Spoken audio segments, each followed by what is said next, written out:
A decision on whether injured Nick Knowles will be fit enough to take part in Strictly Come Dancing will be delayed until tomorrow to give him the best chance of staying in the competition.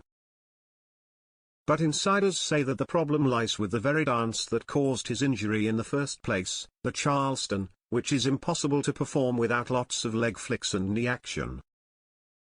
The DIY SOS star, 62, has returned to the training room today and has been given permission to dance the routine he'd already learned for movie week last Saturday.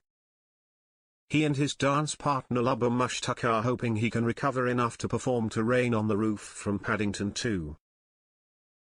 But the Charleston can be particularly hard on the knees because of the continuous twisting and turning involved, plus the famous knock knee move which many of the routines use for comedy value.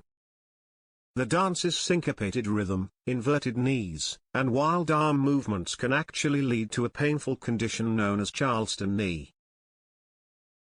One show insider said there was no time for a new dance to be learned which might be gentler on his bad leg.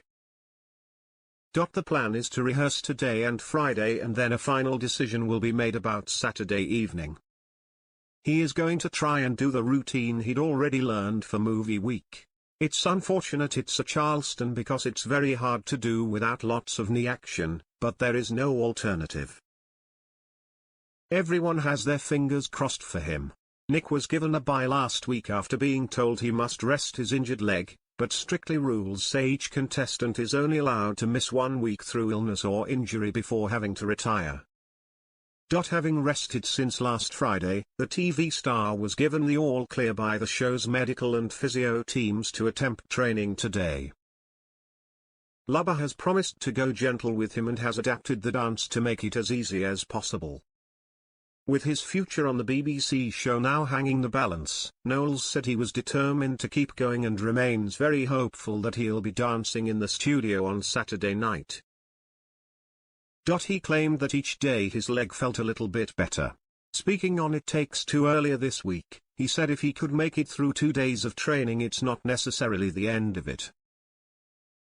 Writing on Instagram he told Strictly fans, "I have to see how I get on, and then a decision will be made on Friday. I just wanted to take this moment to say thank you for all the well wishes that I've received and encouragement from everybody. And I'm hopeful that I will be dancing on Saturday." He hurt his leg in the last step of the dance as he rehearsed on Friday, when he leapt to be in the right position after arriving late to the beat. My one leg stayed still, and the rest of me went through, he explained, saying it had caused him to have a bit of a collapse. The TV handyman went for an MRI and has since been receiving daily treatment. The injury came after he previously performed with an injured arm, having hurt his shoulder while changing a tire on the side of the road. Now Nick says he's sick and tired of hurting himself and just wants to get on with the dancing. One person who could benefit from his injury is footballer Paul Merson, who is heavily backed to be voted off this weekend, according to the bookies.